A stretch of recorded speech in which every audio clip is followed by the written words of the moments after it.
엘리사의 젊은 제자 중에서 한 사람이 길란 나못으로 가서 예후에게 기름을 붓죠. 예후에게 기름을 부으면서 북이스라엘의 왕으로 삼는다는 하나님의 말씀을 전했습니다. 이런 말을 하고 젊은 제자는 스승인 엘리사의 말대로 급하게 도망갔습니다. 그러자 그와 함께 있던 군대 장관들, 예후와 함께 있던 군대 장관들이 그 청년이 왜 왔는지, 어떤 행동을 했는지, 또 무슨 말을 했는지 이런 것들에 대해서 예후에게 물어봤습니다. 예후는 처음에는 말하기를 꺼림하다가 결국에는 이야기를 하죠.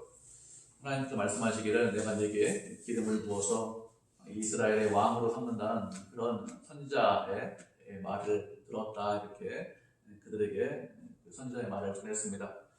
이 말을 들은 이 군대 장관들은 자신들의 옷을 성도 위에 넣고 예후의 밑에 깔고 나팔을 부르면서 예후가 이스라엘의 왕이 된 것을 선포를 했습니다. 이렇게 해서 예후는 길란 나못에서 이스라엘의 왕이 되었습니다.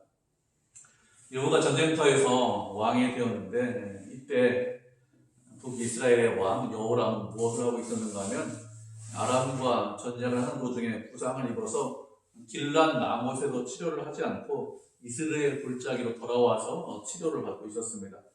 전쟁터에서 부상을 당했기 때문에 길란 나못 그 성에서 치료받을 수 있죠. 그런데 그렇게 하지 않았어요. 웬일인지 모르겠지만 그렇게 하지 않고 이스라엘로 돌아와서 치료를 받았기 때문에 예후가 반역을 일으켜서 왕이 되는 것이 그렇게 어렵지 않았습니다. 좀 쉬웠습니다.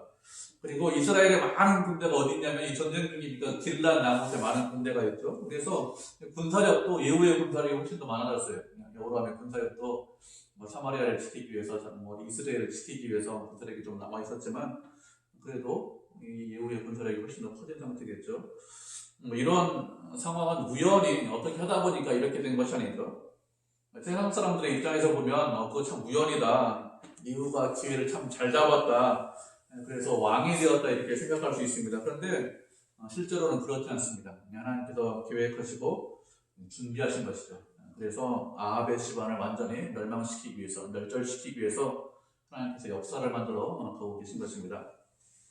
하나님께서 엘리야에게 말씀하시죠. 예후에게 기름을 부어서 이스라엘의 왕이 되게 해라, 이렇게 엘리야에게 말씀하셨는데 언제 이 말씀을 하셨는가 하면 이 말씀은 15년 전에, 16년 전에 이 말씀을 하셨습니다. 이때만 해도 예후는 어떤 사람이냐, 그렇게 알려진 유명한 그런 장수가 아니었습니다. 그런데 시간이 지나면서 어떻게 됐죠? 시간이 지나면서 그가 이스라엘의 왕이 될 수 있도록 하나님께서 준비시켰습니다. 그리고 어떻게 하죠? 기다리셨습니다.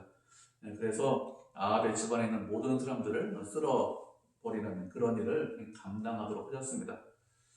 하나님께서 사람을 세우시고 내가 너를 세웠으니까 내가 스스로 이런 일을 감당해야 한다, 이렇게 말씀하시지 않는다고 여러 번 말씀드렸습니다. 사람을 세우셨기 때문에 그 사람이 하나님의 뜻에 순종할 수 있도록 좋은 여건, 이런 것들을 만들어 주십니다. 하나님께서 세우셨는데 그 사람이 능력이 없어요. 어떻게 하죠? 능력을 주신다고 했습니다. 능력만 주시는 것이 아니라 좋은 환경도 만들어 주십니다. 예후 같은 경우에도 15년 전에 예언했다니까 15년 이상 준비를 시켰습니다. 그가 왕이 될 수 있도록 하기 위해서 먼저 어떻게 합니까? 군대에서 올리셨겠죠. 군대 장관을 만들고 하시고, 그리고 여러 군대 장관들이 있는데 그 중에서 예후를 뽑으셨고, 그리고 군대 장관들이 예후가 왕이 되는 것을 아무도 반대하지 않았습니다. 이렇게 좋은 환경을 주시죠. 좋은 환경과 좋은 사람을 만드셔서 그래서 하나님의 일을 충분히 감당할 수 있도록 하십니다. 세상에서 뛰어난 사람만, 훌륭한 사람만, 성경에서 이름이 나오는 사람만 이렇게 하신다, 이렇게 생각하지 않으셔야 되죠. 하나님께서 우리에게도 동일하게 역사하시고 또 우리에게 동일하게 우리의 삶을 주관하십니다. 우리를 불러주신 것, 왜 우리를 불러주셨습니까? 먼저 주님을 잘 섬기고 주님을 사랑하는 자로 만들기 위해서 불러주셨습니다. 그런데 그렇게 그냥 주님을 잘 섬기고 사랑하는 것으로 우리의 인생이 끝이냐? 그렇지 않습니다. 왜 우리를 불러주셨죠? 하나님의 일을 감당하라고 불러주셨습니다. 그리고 우리 특별히 개척교회로 우리를 불러주셨습니다. 무슨 뜻이죠? 감당할 일이 많이 있다, 이런 뜻입니다. 그렇게 감당할 일이 많이 있기 때문에 어떻게 하죠? 그 어려운 일을 감당할 수 있는 무엇을 주신다고요? 능력을 주신다고 했습니다. 또 무엇을 주십니까? 좋은 환경을 주십니다. 왜 이렇게 하실까요? 하나님께서 우리를 사랑하시기 때문에 그렇게 하시는 것입니다.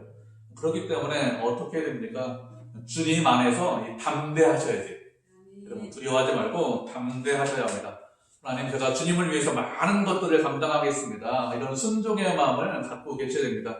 이런 마음, 순종의 마음을 먹고 말씀에 순종하면서 하루하루 앞으로 달려가시면 하나님께서 어떻게 하시죠? 하나님께서 우리에게 가장 좋은 길, 가장 아름다운 길을 만들어 주십니다. 우리가 말씀한 구절 살펴보도록 하겠습니다. 사도행전 16장 12절부터 15절까지 말씀 살펴보도록 하죠. 사도행전 16장 12절부터 15절까지 4절이니까 3절까지는 우리 같이 읽고 4절부터는 한 절씩 교독하도록 하겠습니다. 사도행전 16장 12절부터 15절까지입니다. 16장 12절 제가 먼저 읽도록 하겠습니다. 거기서 빌립보에 이르니 이는 마게도니아 지방의 첫성이요 또 로마의 식민지라. 이 성에서 수일을 유하다가 안식일에 우리가 구할 것이 있으시다가 물방울과 마리아가 거기 앉아서 모인 여자들에게 말하는데, 두아디라시에 있는 자세복감 장사로서 하나님을 섬기는 루디아라 하는 한 여자가 말을 듣고 있을 때 주께서 그 마음을 열어 바울의 말을 따르게 하신지라. 그와 그 집이 다 세례를 받고 우리에게 전하여이르되 만일 나를 주 믿는 자로 알거든 이스라엘로와 이사라고 강권하여 모르게 하리라. 아멘. 사도 바울이 2차 전도여행이죠. 유럽으로 전도여행을 할 때 있었던 일입니다. 빌립보에서 전도를 하려고 했습니다. 빌립보는 마게도니아 지방의 첫성이다 이렇게 말씀하고 로마의 식민지라고 했습니다. 바울이 유럽으로 건너가서 소아시아에 있다가 유럽으로 건너가서 처음 복음을 전했는데 그 성이 어디냐? 빌립보 성에서 복음을 전했습니다. 그 성에 들어갔는데 아는 사람이 아무도 없는 거예요. 바울 일행을 도와줄 만한 사람이 아무도 없습니다.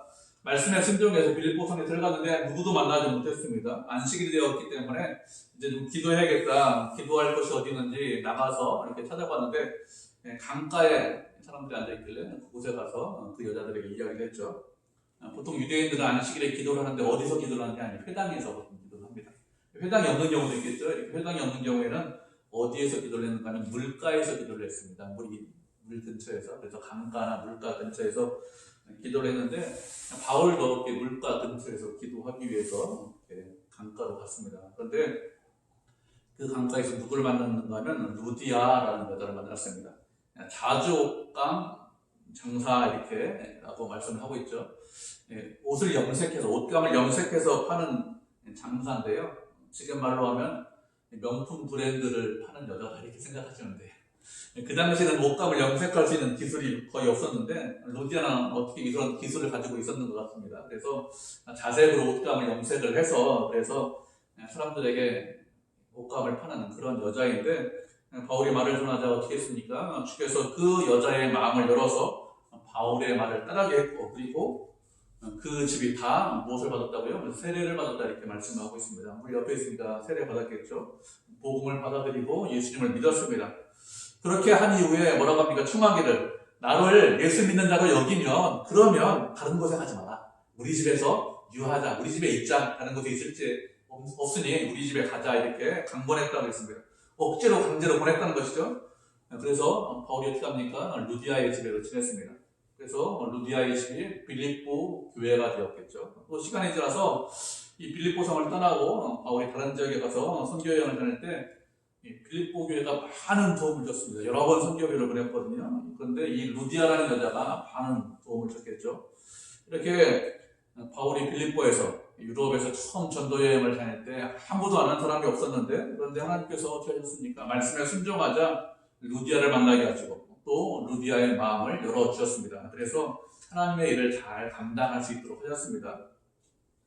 우리가 이렇게 하나님의 일을 감당하려고 하면 하나님께서 감당할 수 있는 능력도 주시고 또 좋은 환경도 주십니다. 그렇기 때문에 우리는 어떤 상황에 처하든지 두려워하는 것이 아니라 주님, 제가 주님의 말씀에 순종하겠습니다. 제가 믿음으로 주님께서 맡겨주신 일을 감당하겠습니다. 그러면 어떻게 됩니까? 그러면 하나님의 더 큰 은혜와 사랑을 경험할 수 있습니다. 그래서 큰 일을 감당할 수 있어요. 하나님의 큰 은혜를 경험할 수 있고 하나님이 기뻐하시는 일을 할 수 있습니다. 그렇기 때문에 어떻게 합니까? 두려워하는 것이 아니라 믿음으로 감당하겠습니다. 이런 마음을 가져야 됩니다. 이렇게 예후가 길란 나봇에서 왕이 되었는데 한 사람도 도망가서 이스라엘로 가서 알리러 가지 못하도록 해라 이렇게 이야기하죠. 누군가 몰래 도망가서 반역이라고 알리면 어떻게 됩니까? 반역을 성공하는 것도 쉽지 않고 성공에도 피해가 크기 때문에 이렇게 말을 하는 것이죠. 이렇게 말을 하고 예후가 스스로 병거를 타고 이스라엘 골짜기로 갔는데 그때 여호람은 병 때문에 누워 있었다고 그랬죠. 그래서 남유다의 여호아스죠, 아하시아가 여호람을 병문하기 위해서 이스라엘로 가 있었습니다. 이렇게 예후가 한 무리를 이끌고 이스라엘로 가고 있는데 이스라엘 성에 있는 이 파수꾼이 멀리서 쳐다보고 예후의 무리가 오는 것을 보고 여호람 왕에게 보고를 합니다. 한 무리가 병거를 끌고 이렇게 성으로 들어오고 있습니다. 이렇게 보고를 하죠. 그러자 여호람 왕이 무엇이라고 합니까? 한 사람을 말에 태워서 내보내라. 그리고 왕이 묻기를 평안하냐 이렇게 물어보라고 해라. 이렇게 했습니다. 평안하냐 이렇게 물어보는 것은 무리가 오니까 이 전쟁 상황을 좀 알아보기 위해서 그렇게 한 것으로 보입니다.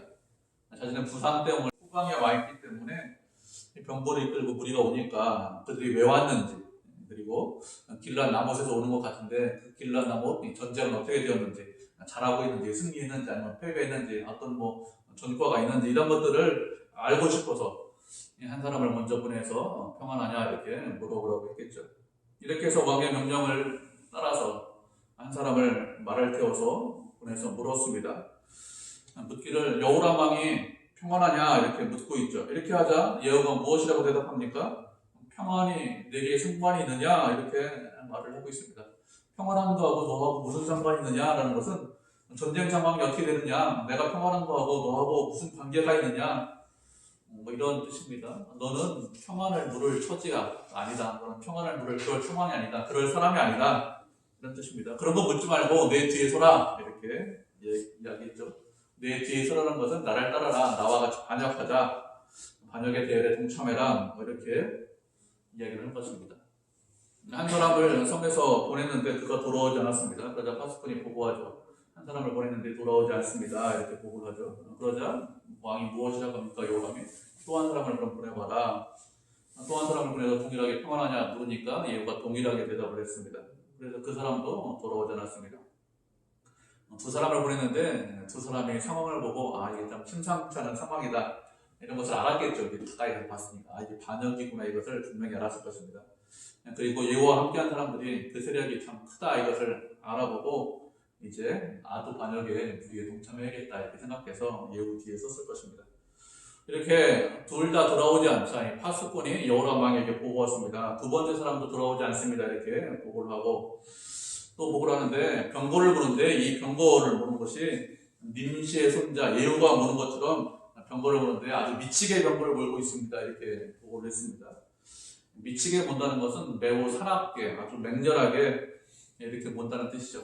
평소에 예후가 병거를 몰 때 아주 빠르고 맹렬하게 사납게 이렇게 누구나 다 알 수 있게 이렇게 병거를 몬 것 같습니다. 그렇게 몰았기 때문에 파수꾼이 쳐다보고서 저 예후가 병거 보는 것하고 참 비슷합니다. 이렇게 하면서 보고를 했습니다.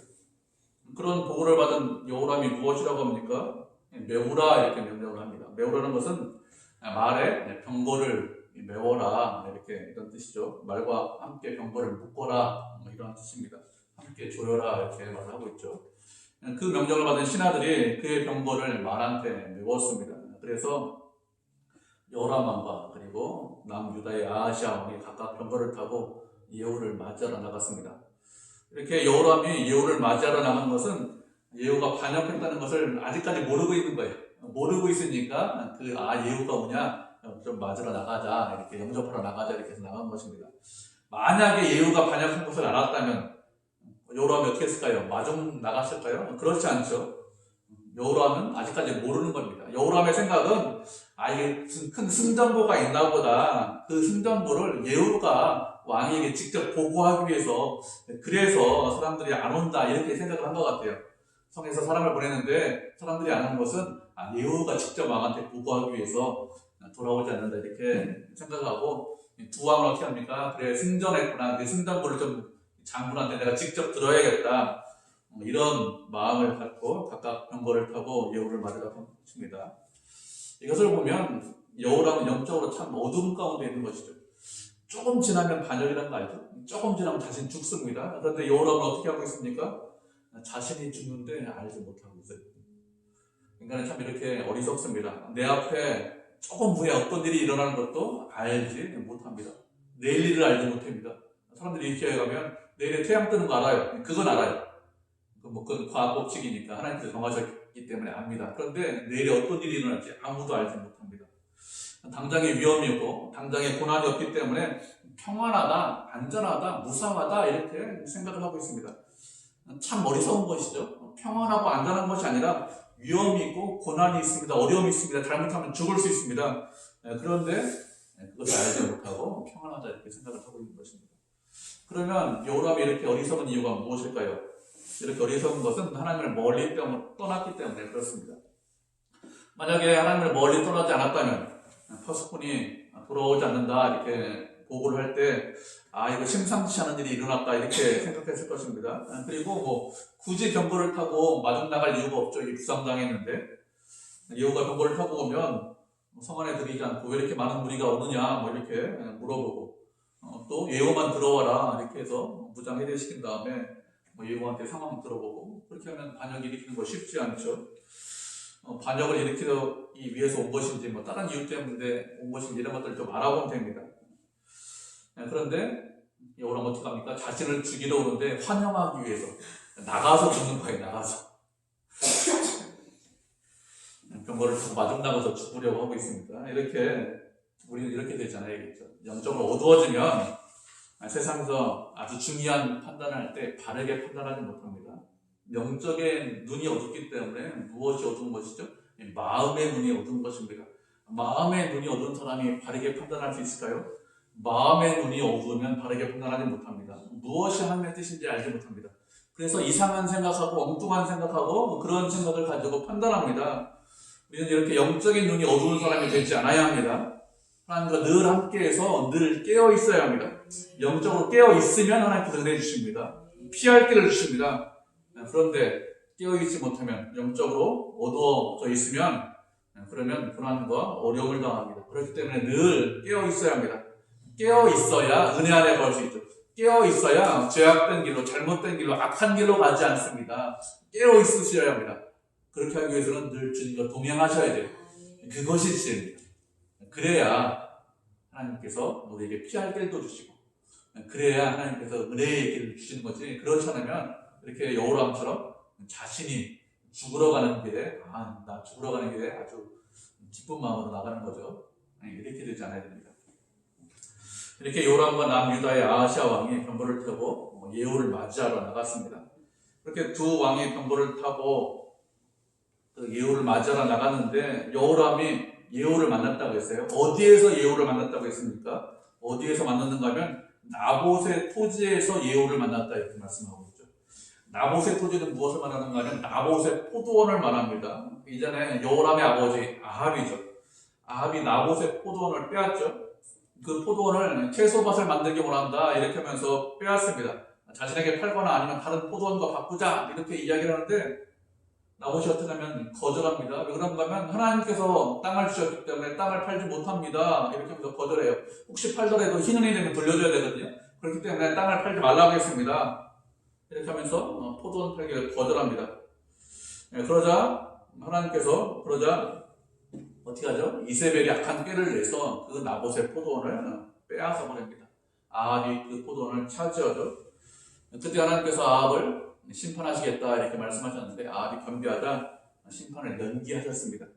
이렇게 아합 때 심판하시는 것이 아니라 아합의 아들 때 심판하시겠다 이렇게 말씀하시고 이렇게 연기하셨는데 지금 아합의 아들 때 여호람 때 여호람이 이 반역한 예후를 어디에서 맞이하고 있습니까? 이스라엘 굴짝이 나봇의 토지에서 나봇의 포도원에서 그를 만나고 있다 이렇게 말씀하고 있습니다. 이렇게 나봇의 포도원에서 여호람이 예후를 만났습니다. 그리고 예후에게 말하기를 평안하냐 이렇게 물었습니다. 아무 일 없느냐, 전쟁 상황은 괜찮느냐, 우리가 승리했느냐 이런 것들을 물은 것이죠. 그러자 예후가 무엇이라고 대답합니까? 내 어머니 이세벨의 음행과 실수가 이렇게 많은데 어찌 평안하냐 이렇게 대답했습니다. 음행 때문에 이세벨 때문에 이렇게 이런 것들이 많은데 악한 것들이 많은데 어떻게 평안할 수 있겠느냐 이렇게 대답을 한 것이죠. 이세벨의 음행과 술수라고 했습니다. 이세벨의 음행과 술수 때문에 하나님께서 심판하신다 이런 뜻이겠죠. 이세벨의 음행이 무엇인가 하면 우상 숭배를 말하고 있습니다. 이세벨은 시돈의 공주죠. 그런데 두로와 시돈 사람들이 섬기던 바알과 아세라를 데려와서 이스라엘 백성들이 하나님을 섬기는 것이 아니라 바알과 아세라를 섬기도록 했습니다. 하나님의 말씀을 읽고 전하던 선지자들 그리고 하나님의 종들을 다 죽여버렸습니다. 그리고 술수라고 했죠. 술수의 대표적인 것이 무엇인가 하면 나봇의 포도원을 빼앗은 것이 가장 대표적인 것입니다. 이세벨의 이런 은혜, 우상숭배와 술수가 있기 때문에 평안하지 않다 이렇게 말을 하죠. 이 말을 들은 여호람이 어떻게 합니까? 도망갔습니다. 이 말을 딱 예고하니까 이거 반역이다 이렇게 생각하고서 도망가기 시작했습니다. 도망가면서 아하시아 남유다 왕에게 무엇이라고 합니까? 반역이라고 외치고 도망갔습니다. 이렇게 여호람이 도망가는데 여호가 어떻게 합니까? 여호가 힘을 다해서 활을 쐈다고 했어요. 여호람의 두 팔 사이에 활을 쐈습니다. 힘을 다해서 활을 쏘자 화살이 그 염통을 뚫고 나와서 그래서 병거에서 그 여호람이 죽었다고 했습니다. 그러자 여호람이 죽자 무엇이라고 합니까? 본문 25절과 26절 말씀드리고 다시 한번 읽어보도록 하겠습니다. 요한 9장 25절 26절 다시 한번 읽죠. 같이 읽겠습니다. 시작. 여호가 그의 장관 미카엘에게 이르되 그 시체를 가져다가 이스라엘 사람 나봇의 밭에 던지라. 내가 기억하려니와 이전에 너와 내가 함께 타고 그의 아버지 아합을 택하실 때 여호와께서 이같이 그의 일을 예언하셨느니라. 여호와께서 말씀하시기를 내가 어제 나봇의 피와 그의 아들들의 피를 분명히 보았노라. 여호와께서 또 말씀하시기를 이 토지에서 네게 갚으리다 하셨으니 그런즉 여호와의 말씀대로 그의 시체를 가져다가 이 밭에 던지시리라 한지라. 이렇게 여호람을 화살로 쏴서 죽이고 여호가 왕입니다. 그 군대 장관 빛깔에게 말하기를 여호람이 죽었는데 그 시체를 어디에 던지라고 했습니까? 나봇의 포도원에 나봇의 밭에 던져라 이렇게 이야기했습니다. 사람이 죽었으면 장사 지내면 되는데 그렇게 하지 말라고 했어요. 나봇의 포도원에 시체를 던져라 이렇게 했는데 왜 나봇의 포도원에 시체를 던지라고 합니까? 너와 내가 함께 타고 그 아버지 아합을 쫓을 때 아합의 장수로 있었을 때 여호와께서 이같이 말씀하셨다고 했습니다. 하나님께서 엘리야를 통해서 예언하신 것이죠. 하나님께서 말씀하시기를 내가 어제 죽였다는 거죠. 나봇의 피와 그의 아들들의 피를 분명히 보았다고 했습니다. 아합이 포도원을 빼앗기 위해서 누구를 죽였습니까? 나봇도 죽이고 또 누구를 죽였다고요? 그의 아들들도 죽였다는 것입니다. 나봇이 죽었어요. 그 포도원 그럼 누가 가져와야 됩니까? 그 아들이 가져가야 되죠. 그런데 그 아들들도 다 죽였습니다. 그럼 또 누가 가져갑니까? 그 기업 물을 자가 따로 있거든요. 친척들이 있습니다. 그 사람들이 포도원을 가져갈 수 있습니다. 기업을 물으면. 그런데 누가 기업을 물으려고 할까요? 기업을 물은다고 하면 어떻게 하죠? 아합이 죽이려고 하겠죠? 이게 죽는다고 뻔히 알기 때문에 아무도 기업 물은다고 하지 않습니다. 그래서 어떻게 합니까? 아합이 포도원을 빼앗을 수 있었습니다. 그때 하나님께서 아합에게 무엇이라고 말씀하셨는가 하면 나봇과 그의 아들들의 피를 이 토지에서 그죠? 나봇의 포도원에서 내게 갚아주겠다 이렇게 말씀하셨다고 했습니다. 이렇게 엘리야를 통해서 이미 말씀하셨는데 그때 그 예언의 말씀, 엘리야의 예언의 말씀을 아합만 들은 것이 아니라 누가 들었다고요? 예후와 그의 군대장관인 빛깔도 같이 들었다는 것입니다. 그래서 그 말씀대로 하겠다는 것입니다. 그래서 그 아들의 시체, 아합의 아들의 시체, 여호람의 시체를 나봇의 포도원에 던져라 이렇게 말씀하고 있습니다. 하나님께서 말씀하셨기 때문에 그 말씀대로 하겠다는 것이죠. 하나님께서 말씀하시면 어떻게 합니까? 그 말씀대로 반드시 이루어집니다. 하나님께서 엘리야를 통해서 나봇의 억울한 것, 나봇의 원수를 갚아주시겠다고 말씀하셨습니다. 그런데 그게 당장에 일어나느냐? 당장에 일어나지 않았어요. 아합이 살아있는 동안에 일어나느냐? 일어나지 않았습니다. 그래서 이 세상에 공의와 정의가 없나 보다 이렇게 생각할 수 있습니다. 그런데 그렇지 않죠. 하나님은 어떤 분이시죠? 하나님은 공의와 정의의 하나님이십니다. 그래서 악한 자들이 잘못했는데 그 악한 것을 그냥 보고 계시느냐? 그렇지 않습니다. 그 악한 것을 반드시 갚아주십니다. 우리가 말씀 한 구절 살펴보도록 하겠습니다. 시편 7편 11절부터 17절까지 말씀 살펴보도록 하겠습니다. 시편 7편 11절로 17절입니다. 하셨죠? 시편 7편 11절로 17절까지 말씀 한 절씩 교독하도록 하겠습니다. 7편 11절 말씀 제가 먼저 읽도록 하겠습니다. 하나님은 의로우신 재판장이시며 매일 분노하신 하나님이시로다. 사람이 이해하지 않으면 그가 그의 칼을 가시며 그의 발을 이 담벼락에 이어주셨다. 죽일 도구를 또한 예비하시며 그가 만든 화살은 불 화살들 이로다. 아니 지하라며 자를 엎으시나이다. 그가 웅덩이를 파 만들며 제가 만든 함정에 빠졌도다. 그의 자는 산산으로 돌아가고 그의 관장이 정수리에 내리리로다. 17절까지 읽겠습니다. 내가 여호와께 그의 의를 따라 감사하며 지존하신 여호와의 이름을 찬양하리로다. 아멘. 하나님께서는 어떤 분이라고 하겠습니까? 의로우신 재판장이시다라고 했습니다. 하나님께서 세상을 통치할 때 어떻게 통치하십니까? 공의와 정의로 세상을 통치하십니다. 그래서 누구에게나 공의롭게, 누구에게나 정의롭게 통치하시죠. 그것은 믿는 사람이나 믿지 않는 사람이나 동일하게 공의와 정의로 행하십니다. 우리는 안 그러겠지. 그렇지 않습니다. 우리도 공의와 정의로 행하십니다. 그래서 그 하나님께서 어떻게 한다고 했습니까? 매일 분노하신다고 했습니다. 왜 매일 분노하실까요? 왜 그런가 하면 세상에 공의와 정의가 없기 때문에 그렇습니다. 우리가 죄와 악 가운데 있기 때문에 우리가 말하고 생각하고 행동한 모든 것이 악하기 때문에 그래서 매일매일 분노하십니다. 그렇게 매일매일 분노하시기 때문에 사람이 회개하지 않으면 하나님께서 무엇을 하신다고요? 칼을 가신다고 했습니다. 우리가 돌이키지 않으면 우리가 죄와 악을 용서받지 못하면 회개하지 않으면 칼을 갈고 계십니다. 그가 죄인지 알면서 여전히 약한 길로 가면 어떻게 하죠? 칼을 갈고 계신다고 했습니다. 그리고 활을 당기셔서 이미 예비하셨다고 했습니다. 활을 그냥 가지고 계신 것이 아니라 이미 당기셨다고 했어요. 확 당기셔가지고 예비하고 계십니다. 활을 당기시고 계신데 하나님께서 그 손을 놓으면 어떻게 될까요? 그러면 곧바로 우리가 죽겠죠.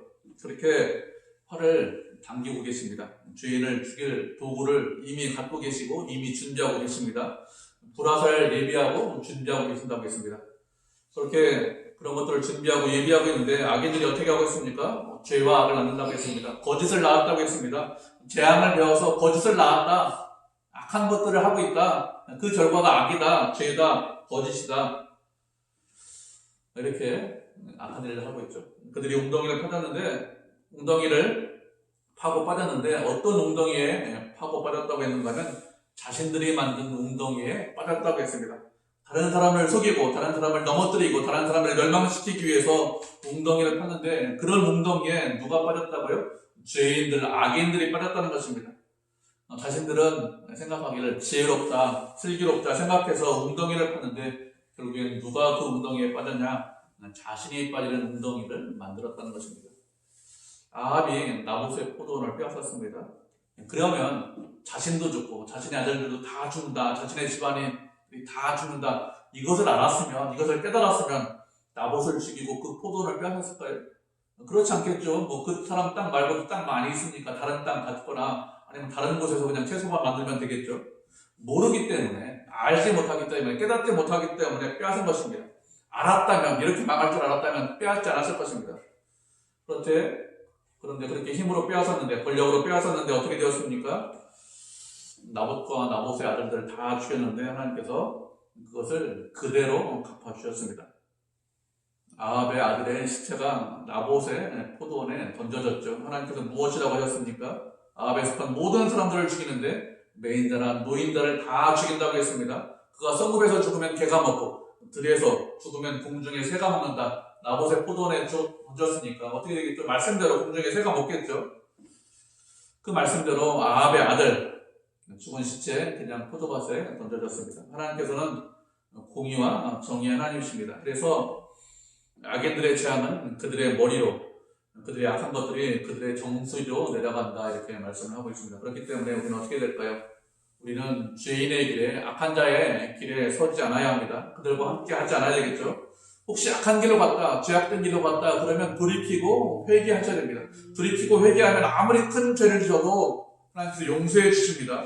아무리 죄가 크다고 할지라도 반드시 용서해 주십니다. 그런데 그렇게 하지 않고 돌이키지 않으면 우리가 행한 대로 그대로 갚아주십니다. 그렇게 죄와 악을 그대로 갚아주시고 공의로 행하신 하나님을 찬양하고 그 하나님께 감사한다고 이 시편에서 다윗이 고백을 하고 있죠. 하나님은 사랑의 하나님이십니다. 분명히 우리를 사랑하시는, 우리와 함께 하시는 그런 하나님이십니다. 그리고 그 사랑의 하나님께서 공의의 하나님이시라는 것을 우리가 잊지 않으셔야 합니다. 하나님께서는 언제나 공의와 정의대로 행하십니다. 우리가 행한 그대로 갚아주시죠. 그렇기 때문에 우리가 세상에서 선을 행하면서 낙심하지 않으셔야 합니다.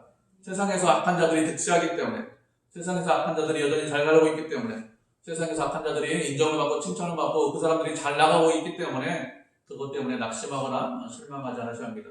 하나님께서는 공의의 하나님이시기 때문에, 정의의 하나님이시기 때문에 행한 대로 갚아주십니다. 그렇기 때문에 우리는 어떻게 해야 됩니까? 주님의 뜻대로 행하고 순종하고 선을 행하셔야 합니다. 그러면 하나님께서 선한 것으로, 아름다운 것으로 행한 대로 갚아주시니까 그렇게 갚아주시죠. 그런 주님을 믿고 의지해서 세상에서 믿음으로 살아가고 믿음으로 승리하는 그런 성도, 그런 교회가 되시기를 주님의 이름으로 축복을 드립니다. 아멘.